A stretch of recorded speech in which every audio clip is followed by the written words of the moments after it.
Program pemberdayaan masyarakat pesisir melalui inovasi Smart IoT Drying System, yaitu sistem pengering terkontrol untuk produksi olahan ikan tongkol di Kampung Riah Raya, Kota Banda Aceh. Program ini didanai dengan dana hibah Bima Kemendikbudristek kelompok skema pemberdayaan berbasis masyarakat. Kegiatan ini dilaksanakan oleh Sekolah Tinggi Ilmu Ekonomi Sabang STIAS Banda Aceh dan Universitas Ubudiyah Indonesia tahun 2025. Kondisi mitra PKM ini sebelumnya masih menggunakan cara-cara tradisional untuk ini baru siap direbus Ibu ya. Ya Bu, direbus. Sebelum mengadakan pelatihan Smart IoT Drying System, para tim PKM lebih dulu melakukan perakitan Smart IoT Drying System.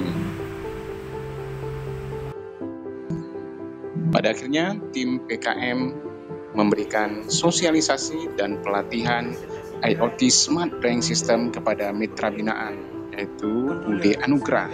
Diharapkan dengan pelatihan dan sosialisasi Smart IoT Drying System ini akan mampu mengubah pola pendekatan mereka dalam melakukan pengeringan ikan dari cara konvensional menjadi cara yang lebih modern dengan melibatkan teknologi digital.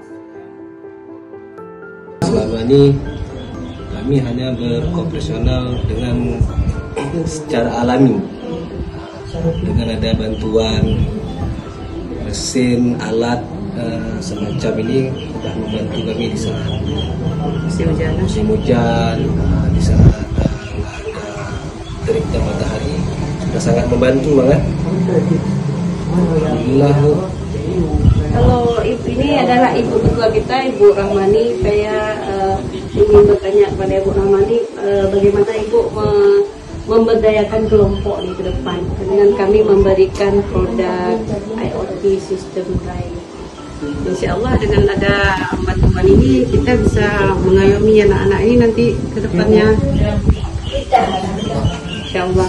Demikian wawancara kami dengan ketua kelompok Anugrah, dan semoga aja ilmu yang kami berikan hari ini dapat mereka laksanakan dengan semaksimal mungkin, dan ini akan kami teruskan di tahun-tahun ke depannya. Insya Allah tahun depan kami bisa juga menerima hibah. Terima kasih.